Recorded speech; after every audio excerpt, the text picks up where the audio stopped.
Welcome to Roofing Road Trips, the podcast that takes you on a thrilling journey across the world of roofing.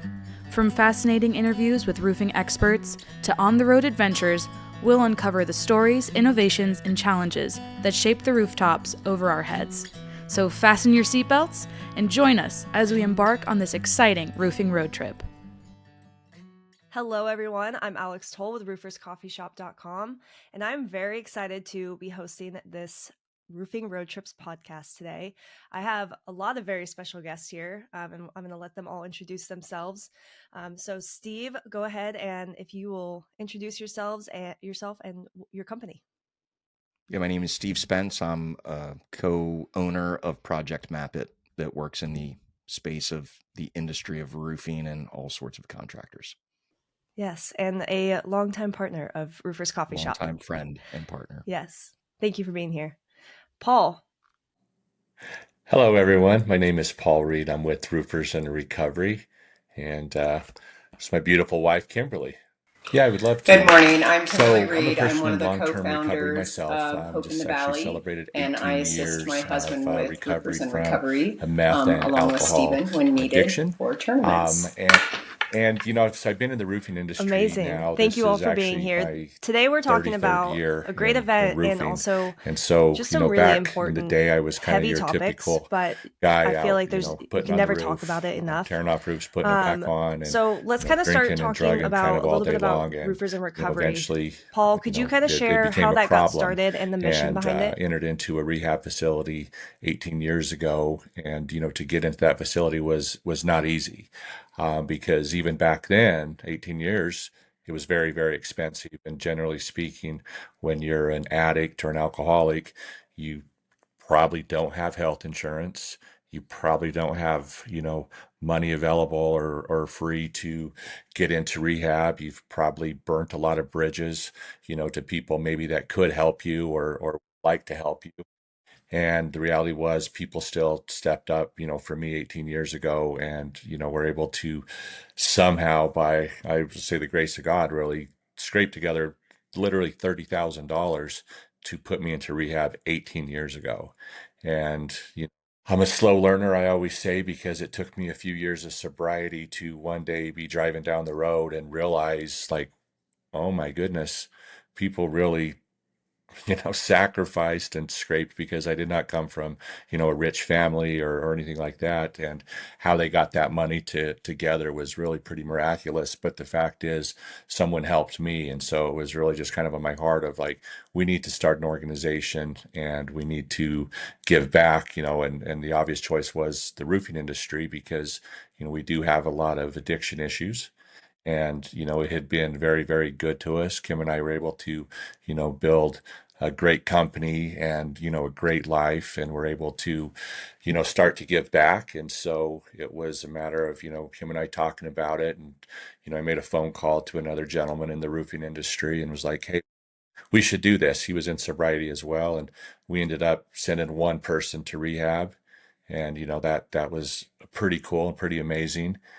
And, it was kind of just really like, what do we do from here? And luckily, Kim is a lot smarter and a lot more organized than I am. And she was able to really start putting the pieces together, to where we could become a legitimate, 501c3 and actually start that organization and the nonprofit.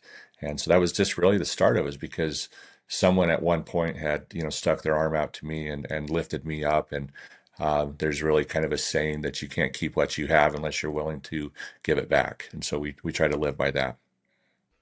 I love that. And what a powerful story of being able to, pull yourself from that and grow as a person and just really make that recovery. And then to extend that out to so many other people. I mean, do you know how many people you've been able to help? Do you have some statistics on that? Yeah, I think, I think there's been over a couple dozen easily within the roofing industry. But, since we started the organization and actually started our rehab, we've been able to serve almost 1,000 people, which means we've saved almost 1,000 lives. And a lot of the folks that came from the roofing industry, that we've put through recovery have literally had about an 80% recovery rate, like without relapsing or anything. So we've been very successful. It's been absolutely amazing.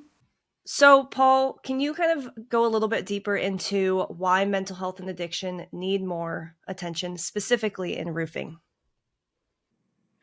Yeah, with mental health and an addiction, they really go hand in hand. And unfortunately, both of those words are really kind of words that we don't want to use in society. And let's just go into the construction and roofing industry. Um, there's kind of a stigma behind those two words. It makes most people uncomfortable when they talk about them.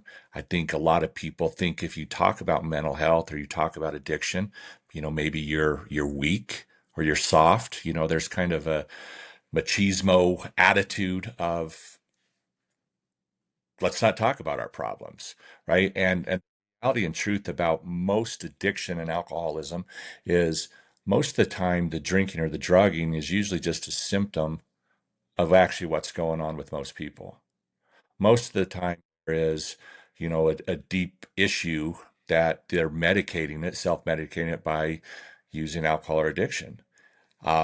So it's just so important to keep getting the word out to let people know that like, hey, it's okay. I get it. Me too. Right. And that's really just kind of our primary purpose is to continue to spread the word because, again, like I mentioned earlier, affecting one person truly affects thousands of people is the way that they live life, generational curses, have been broken because of helping one person. Yeah, and definitely just in the construction industry in general, there's that stigma of like, I got to be the tough guy. You can't talk about my problems, just got to power through. And I think it's important to talk about this in any industry, but especially in those industries where you're not supposed to talk about things like this. You're not supposed to have the big feelings. Paul shared a story with me when I was visiting them at the Hope in the Valley Rehab Center that they built May of 2024. Great job, Kim, for sure. And one of the things Paul said, he's like, yeah, it's not like a bunch of roofers are on a roof and being like, hey, John, I suffer from depression. Hey, hey, Stephen, I have a cocaine problem. They don't talk like that. That stigma is there. So Yeah, absolutely. Well, great work, putting this together and just bringing light to it because it's a heavy thing to talk about. It's a hard thing to talk about, and you've made a space for people to talk about it comfortably. So Steve, can you share your connection with Roofers in Recovery and why you're so passionate about it? Because we can see your passion. yeah, I'd love to. So I was a teacher for 20 years. I was not in this industry. I have been in this industry for the last going on 8 years. So I can now say I've been in it for a little bit, right? I'm still a baby, I'm sure, and all things considered. But at the beginning of my career at Project Map It, I'd go to trade shows, and there were three types of people. There was the gray, the middle people that really didn't do too much, but like it was like the people that didn't drink at all, and the people that I'd get up at 6 in the morning and go to the gym at the hotel lobby, and there were still people partying hard at the desk with like empty bottles of whatever liquor, you name it. And I just remember that making a big impact on me and thinking like, hey, I gravitated towards the people that didn't drink as much. um and then I met my good friend Ty Backer, and Ty, I can say, is like a brother of mine, and I'm going to wear a few different hats. This is Ty's podcast, Behind the Tool Belt, and this is where it all happened. It happened when I was on a podcast with Ty in York, Pennsylvania. It was a live. I was physically there. I wasn't online, and Ty was mentioning Roofers in Recovery Day or whatever, and it just like at that time of my life 3 years ago, my brother was just starting his journey on becoming a recovering addict, alcohol.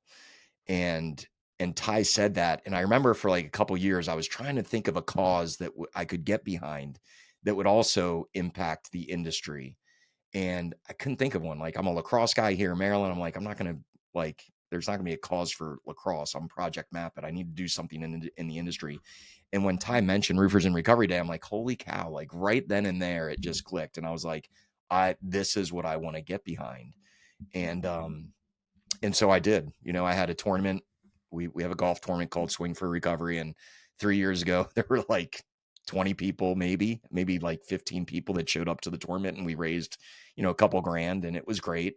But since then we've expanded, and we'll talk about that probably in more depth. If you want me to, I can talk about it now. But yeah, I mean, between my friends in the industry that are recovering addicts that I've grown to love as family members, to my own brother being now a 3-year recovering addict, it really means a lot to me. And I'm evolving, right? I'm evolving as a human being myself. Like, I've had issues with drinking too much and stuff in the past. And, Kim and Paul were gracious enough to have me and one of my marketing guys, Jordan, travel out to Colorado, Alamosa, Colorado, that Kim can speak of. I don't want to steal your thunder, Kim, but I got to visit the rehab center, and I got to witness Paul speaking at, to the people in the facility for like an hour-long session, of which I think I was sitting next to Kim. I think we both cried pretty much 45 minutes out of the hour that Paul had this meeting with the recovering addict, or the addicts in there.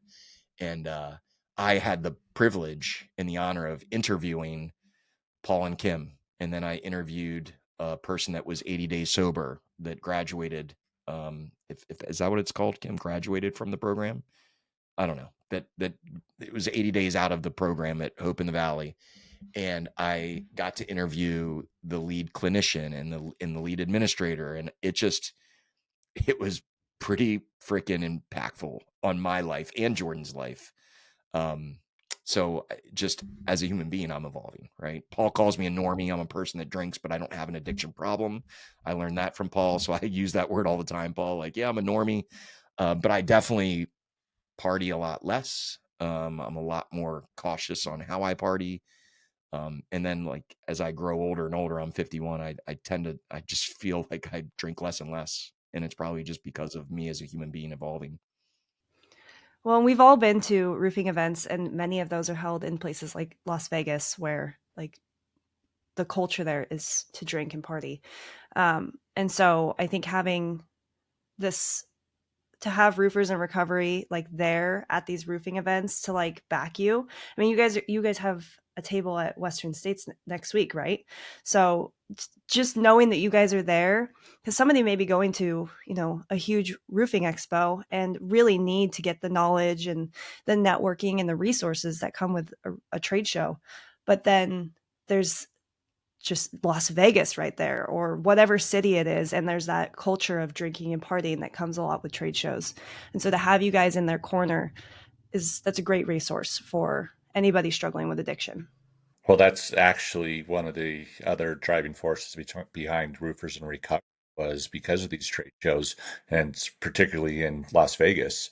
The reason we started having meetings at trade shows was because, there is a group of people that are in roofing. There's pretty heavy, you know, drinking and partying and stuff that goes on, and there is a large group that's also sober or trying to get sober, and part of, being sober or getting sober is actually finding your community and finding your people, right? So we go to a conference, and let's just be honest, it's a good time. People go and they kind of turn loose, and that's okay. That's their deal. But there just really needs to be a place for people to know that there's other people like them. And because of an incident that happened in Las Vegas, a guy fell, jumped, got pushed. No one really knows what happened. He off a bridge, fell 40 feet, almost died. Just very miraculous thing that he didn't. A guy that I knew very well. I was actually his sponsor, and it really even told him, like, don't go, like, you shouldn't go to this event. It's too much. And he went, and, almost paid with his life. At the same conference, a gentleman from, I believe, Alabama, OD'd in his hotel room, left a mother with two beautiful kids, at the age below the age of 3 at home. And so since that event, we've always made sure that people know that, hey, we're there. We host meetings, let them know that it's okay. Here's our phone numbers. Call us. You need to hang out. You need to talk. If you're feeling any type of stress, pressure, urge to drink or use. So it's been a big thing, and it's there's a lot of different guys that have came to our events or came to our meetings, I guess, that were like that changed their lives. They were like, man, I was right on that edge, and I, for whatever reason, chose to go to one of your meetings, and I've been sober for 5 years, 4 years, or however long. So it's been pretty cool just to host meetings at a lot of these events. We try to get to many as possible. Obviously, not able to get to all. There's a lot of events, in the industry.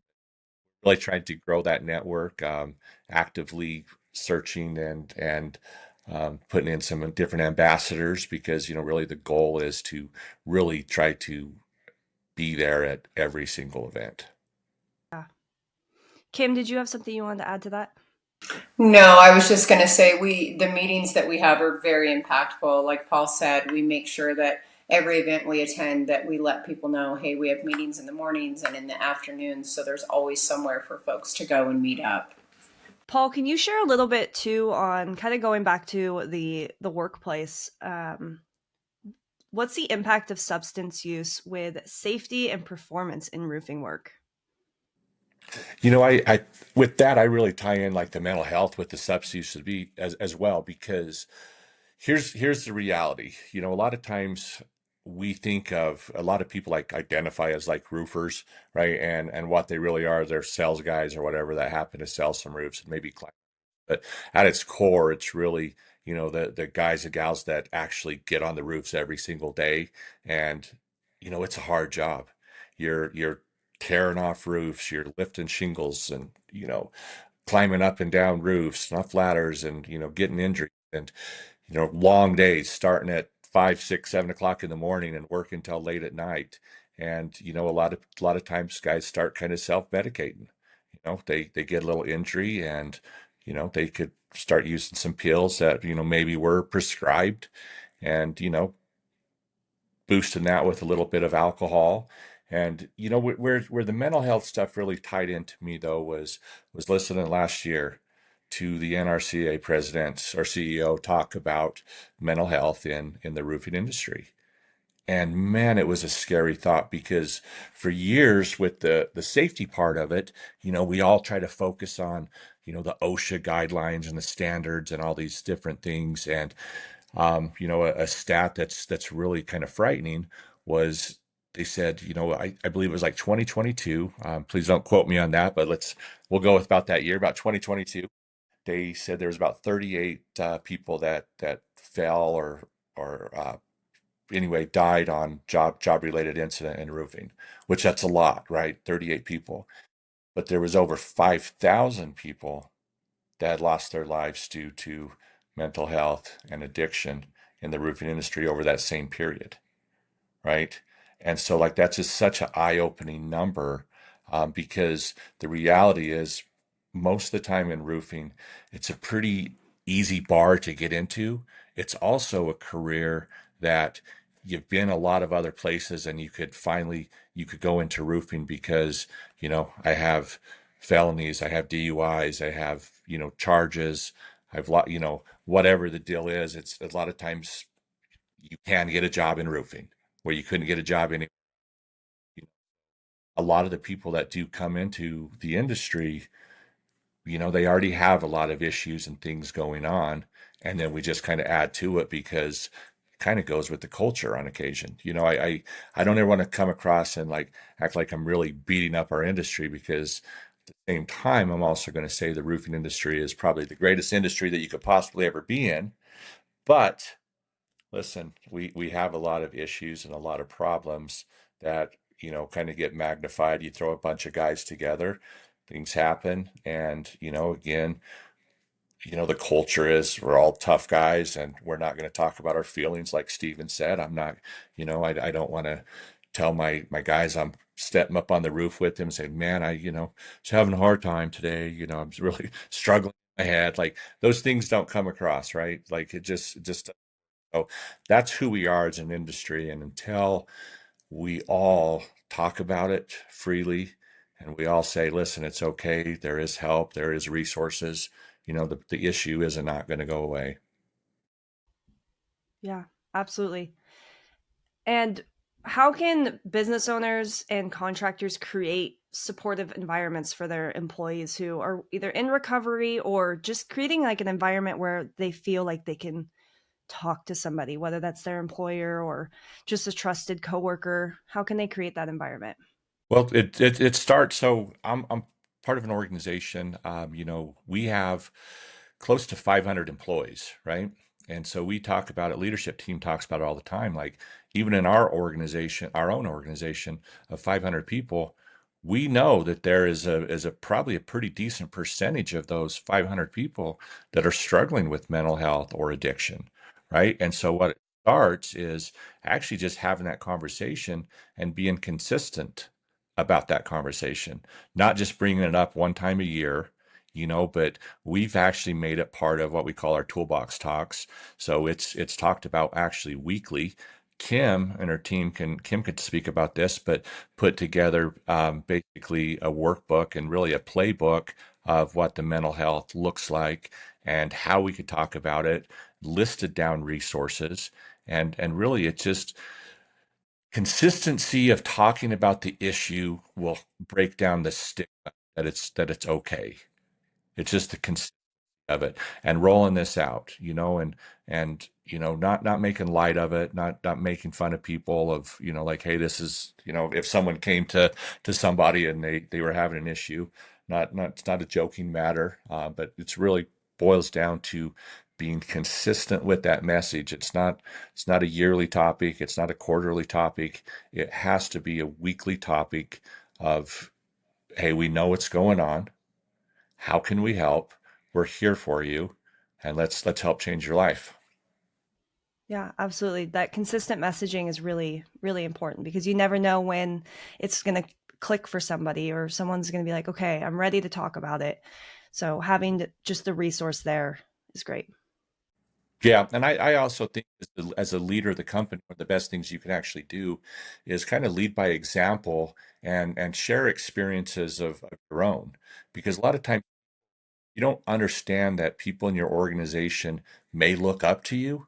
And if you're able to stand up in front of the group and talk about, hey, I've had this problem myself, that they're going to look and go, wow, like, if he's had that problem or she's had that problem, I have that problem, and maybe it's okay to go talk to them. So I think of, and even if you haven't had those experiences, bring in people that other people will look up to and go, hey, that person did it, and so can I.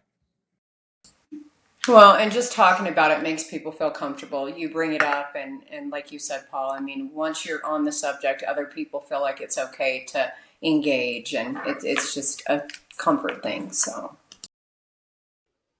Yeah. Steve, anything else to add on creating that environment?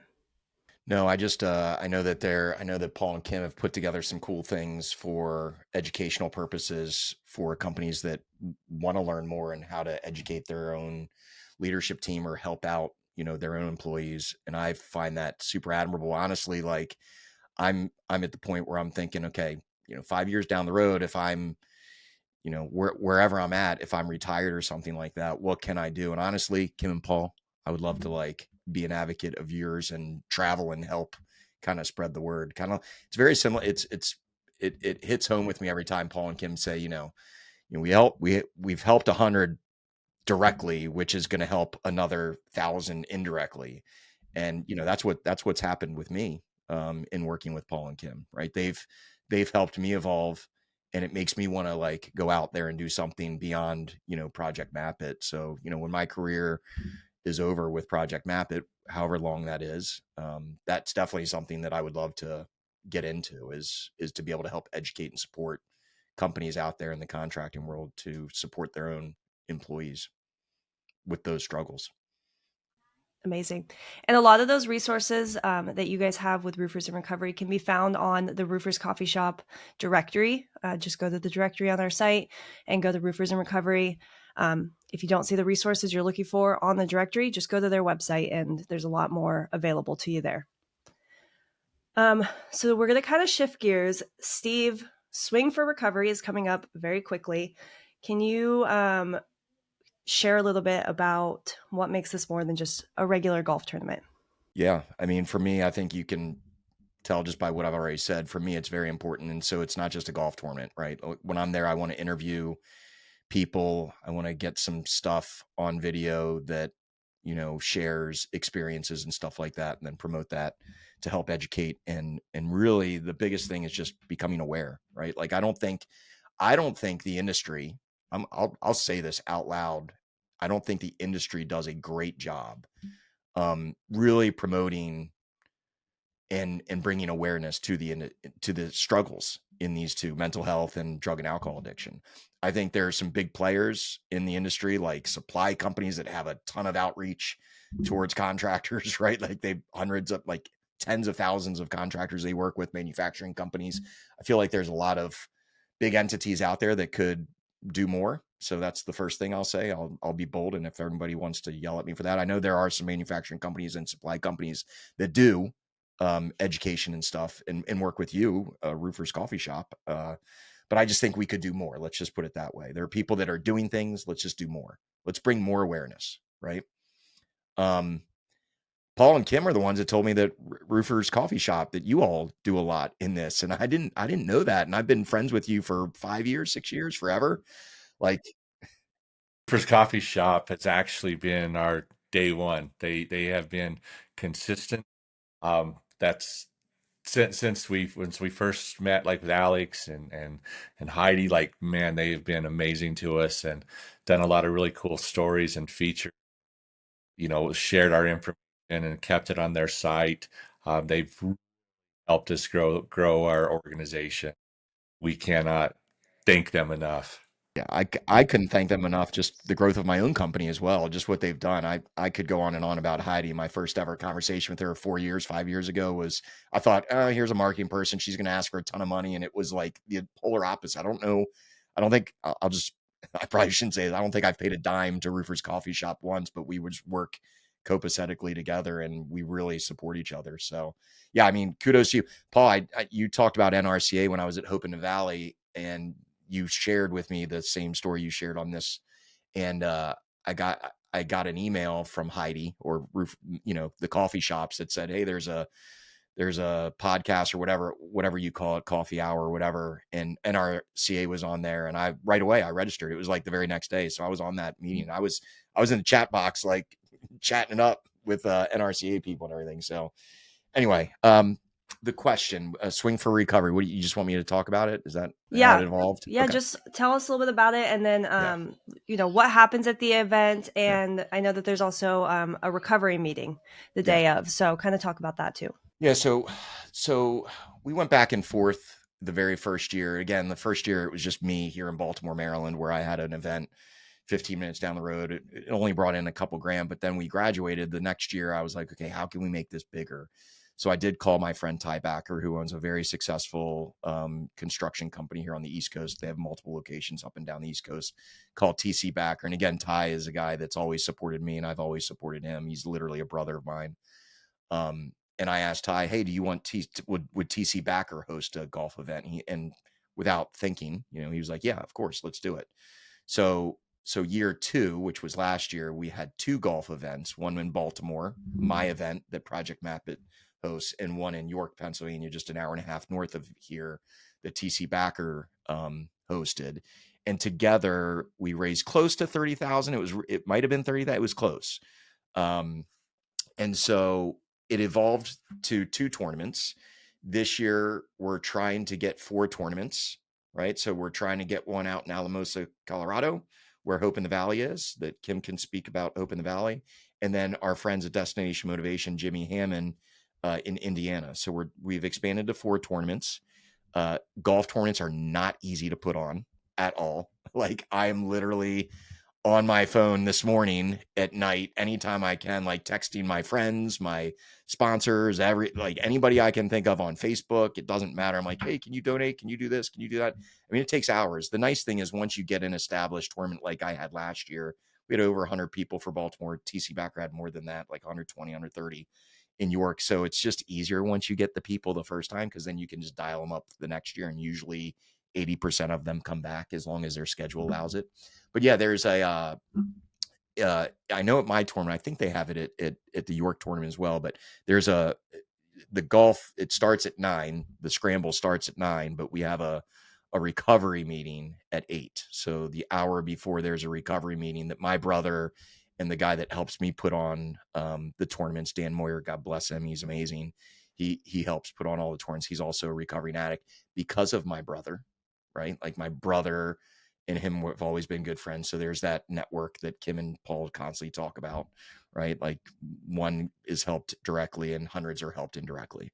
So they put on the recovery meeting, and then we have the tournament. And throughout the tournament, I'm driving around all day, like just interviewing people and just trying to learn myself. And hopefully what I learn, I can share and bring, awareness to everybody else through social media channels or whatever. We have a dedicated page on our website. So there's some cool things. I mean, I got to give it out to ABC Supply. Last year it was SRS. This year ABC Supply is a presenting sponsor. They've really stepped up, and they're bringing a bunch of foursomes. They put in obviously some money towards the sponsorship. And then I got to say, like, let me get my last hat on for the meeting. Certainteed is, talk about family. We've been with them the longest, and they've stepped up big time every year the last 2 years. They've been our title sponsor and really not only bring foursomes, but I get boxes and boxes of like golf swag and umbrellas and golf bags and coolers and everything. Certainty, Scott DeGrossa, it goes without saying. I mean, he's a guy that's a local rep, now a district manager here with Certainty, but he's always been the guy that I call, and he steps up to the plate every year. I just love him to death. So a lot of the partner vendors that I work with at Project Map It, along with the vendors that TC Backers worked with over many, many years, we reach out to them, and without question, they all are supporting in one way, shape, or form, which obviously helps drive the tournament. We got a lot of contractors that come. Like right now, I'm up to 112 people. I'd say, between territory managers or between ABC reps, Certainty reps, and people they're bringing in, some of our own Project Map It contractors. We probably have 50 to 60 people that are in the industry that'll be there. So we're excited. I'm very excited about it. I love to see the growth of it, because I mean, this is the 3rd year you said, right? So I've been working with you since year 1. So I've seen the growth of how much it's really exploded in the last couple of years. So you sponsored year 1. You've sponsored every single year. Yeah, and we're happy to do it. It's a great cause, and again, just it's different than just a regular golf tournament. There's a little bit more behind it to support. This year I'm calling out. I'm trying to just think of ways we can, get as much money for Roofers in Recovery. And look, I've got 600 companies that use Project Map It. So we built out a sponsorship for $150 called PMI Caddy Support. For those that know golf, know what a caddy is. But essentially, if you think of like the first hole on my golf course in Baltimore, it's going to be lined up with just whole yard sales, yard signs. So everybody that sponsors the $150, that's a Project Map It customer or vendor partner, they're going to have their logo, and it has a cute saying like, we're not there, we're there in spirit, but not on, we're working on the job site or something like that. And so now imagine, like, my hope is to have, my goal is 100. I'm only at 40. So I need to get 60 in the next 2.5 weeks. So it's going to be tough, but my hope is to just line up the entire first hole on the cart path of just signs. And then one of my good friends, the 3rd person ever to sign up for Project Map It, Tar Heel Construction Group, Joe Ayler is the owner there. He's going to bring a person that's going to have, like, they're going to bring their drones, and they're going to do some drone footage of our golf course, but they're going to do a flyby of all the yard signs, of all the Project Map It customer signs. It's going to be pretty sweet. So, Steve, how can people reach out to you if they do want to donate, or where can they go to make those donations? Yeah, I mean, so this is a podcast, but I mean, they can reach out to me my email address is sspence, SSPENCE @projectmapit it.com. You can certainly email me or just get in touch with Alex. You obviously know Alex if you're watching this, and she'll give you my cell phone number, and you can text me directly. I don't mind that ever. But yeah, I mean, if you're in the Indiana area, you can help out by bringing some foursomes. I know they're looking. I know Alamosa, Colorado area, they're looking for foursomes and sponsorships.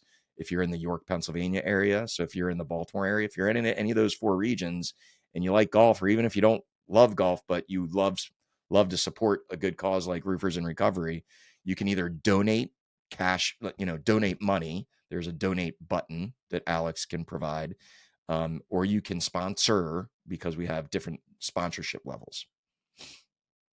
And like you said earlier, where more people, more companies should be getting involved with Roofers in Recovery and just talking more about mental health and addiction.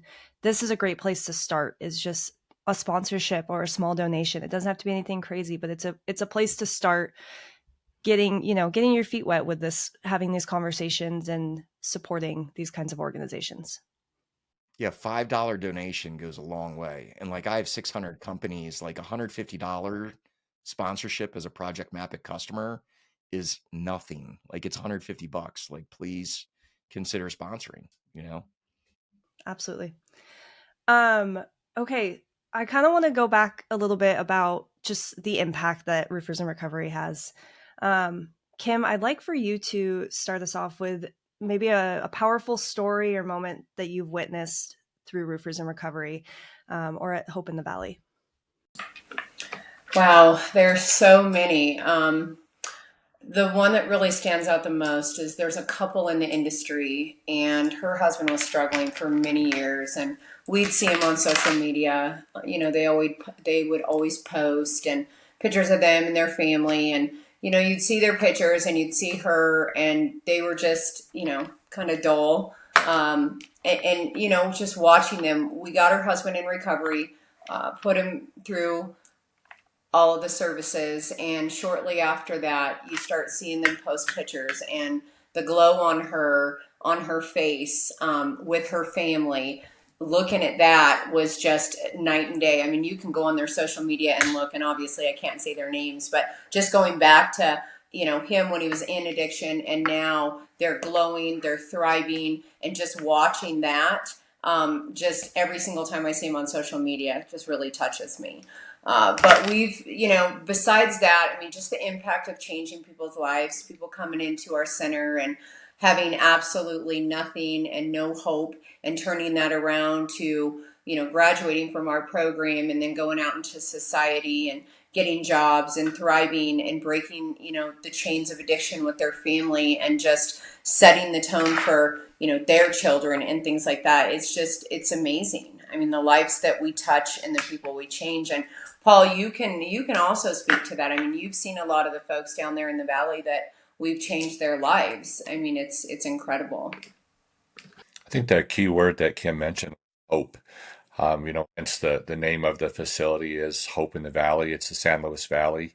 It's one of the uh, poorest areas, literally in the United States, actually, and it's just run rampant with addiction and alcoholism.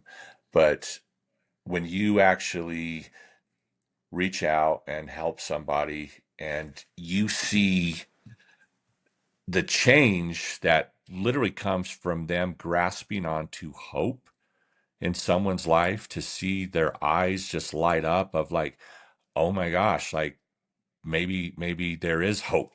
Because most people, like, and listen, I was one of them. 18 years ago, I was at a point that there was no hope, that life is always going to be like this. It's really not worth living. I don't want to be here anymore. I It sucks. It's never going to get better. This is who I am. This is, what it's always going to be like. You get to that point and you don't think that there's a way out of it. And when you're able to provide a resource to someone, and they have that moment of like, oh my gosh, it doesn't have to be this way anymore, right? And they could grasp a hold of something, anything, right? That's just worth them getting up that day to try to change their life. It's an amazing thing when you see that happen to people. Now, unfortunately, people will grab a hold of it and sometimes they slip up, and we pray and hope and hope that they come back and we could help them again, right? But it is addiction, and a lot of people just fall right back into it. But there's a good chunk of people that don't, and they get a amazing life, and they get to put their families back together, and they get to raise their kids, right? And they get to be a positive influence to their children, and they get to, I think most importantly, break generational curses, generational chains that there's been no hope in their family since their great great grandpa, and it's come all the way, and all of a sudden they get to change that. And that's what I've got to do, right? Like I would that. And it's amazing, like how your life can change. And, people will jump on that. People see these things and they get inspired, and they do say, like, if that guy could do it, so can I. Right.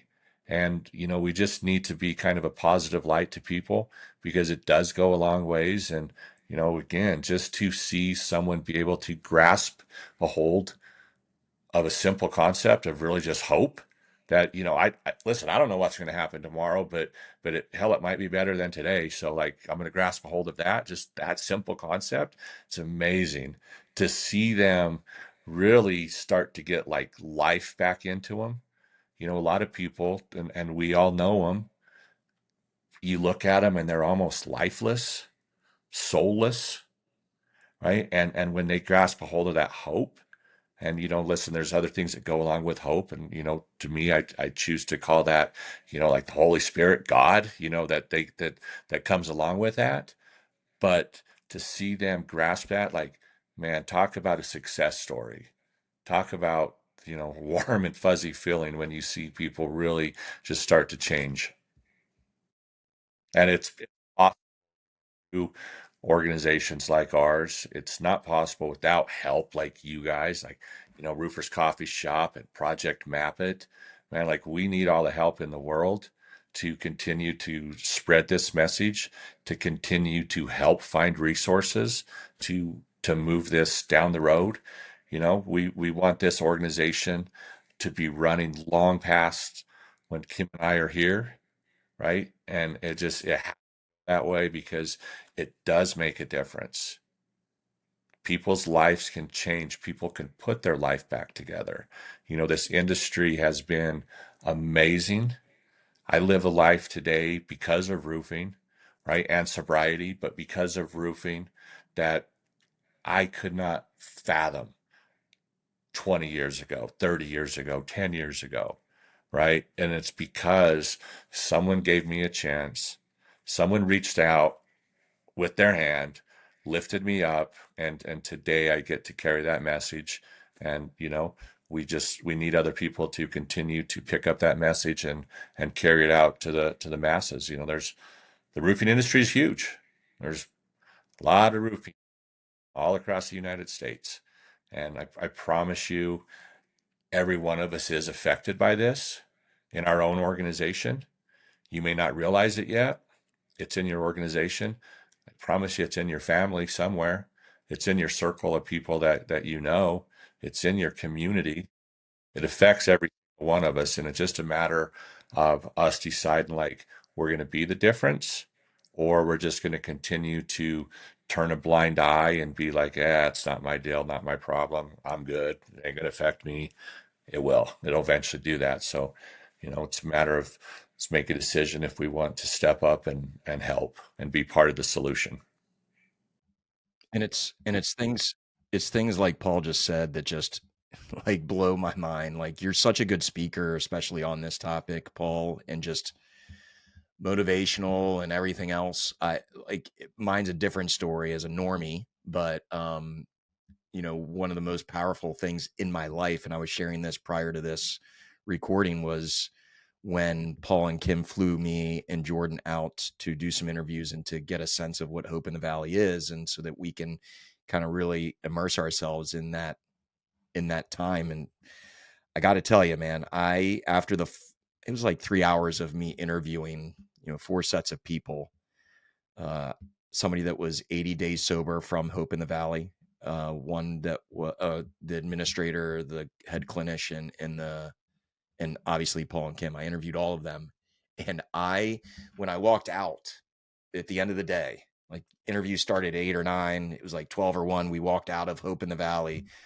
Paul and Kim, they live this every day. So they're getting in their truck. Jordan's getting in his truck. Jordan and I have already had, like, in between interviews, like, had conversations like, holy crap, like, this is heavy. This is really heavy. I'm learning so much about myself and really thinking about things. And they all got in the truck and like they turned around, and I was standing on this curb right outside, just bawling. Like, it was like every emotion you can think of what I just did with those interviews and learning from everybody.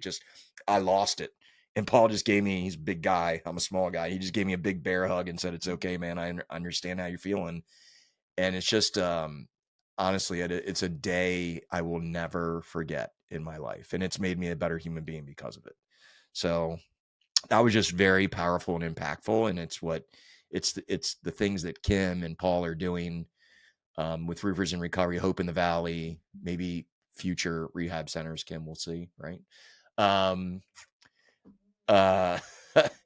And everything else, NRCA, Roofers Coffee Shop, everybody, SRS, I know, did some things and sponsors some things with you all in your podcast to spread awareness. So all of that alike, it's something that just can't go away, and we have to be louder and create more awareness for it. Yeah, absolutely. And there's so many resources between Roofers Coffee Shop, Roofers in Recovery, Project Map It. Go check out those resources. There's suicide hotline. It's always available 24/7, 988. You can call or text that number. So if you're in a moment of need or you just don't want to talk, that is an incredible resource that's available for you. To be able to text, you don't have to get on the phone and talk to somebody. You can text with someone. And it's also available in Spanish, which is, I think, a very important thing to note. Any last words to anybody out there who's struggling with addiction or who maybe needs to talk or needs a resource? What would you want to share with them? To reach out, just be bold. If you feel like you need to talk to somebody, you feel like you're struggling with things, it's okay. I get it. I've been there. I understand. Reach out at any time on social media. I'll give you my cell phone number. I have people call me daily. My cell phone number is 719-588-4361. You could reach out anytime, night or day. I promise I'll pick up the phone. I'll talk to you. I'll walk you through it. I'll show you what I did. I'll tell you what I did. We'll plug you into the right resources. Just be bold. Take that chance today. Take that step today. It'll change your life. If you know anyone that's having issues, don't be afraid to talk to them about it. Provide them the resources. Show them where to go. Let's quit turning a blind eye to the mental health and the addiction and just wishing and hoping that it's going to go away. It's not, unless you confront it and you bring it on. Just be bold about it, man. I was going to say, give you a chance to be vulnerable. Be vulnerable. It's going to be okay. Talk to a friend of yours. Like Paul said, more than likely a family member or a friend is having the same issues. So give yourself a chance and be vulnerable. Absolutely. Well, thank you, Steve, Kim, and Paul, so much for being here today. This was just a much needed conversation. If this helps one person, then it's more than worth it. And then be sure, to those listening, to check out the Swing for Recovery golf tournament. If you can't be there, if you can't sponsor, just follow along. Try to donate if you can, because the money's going to a great cause. But what Steve is doing with Roofers in Recovery is really great, and we're glad to support it as well. So thank you all again for being on this Roofing Road Trips today.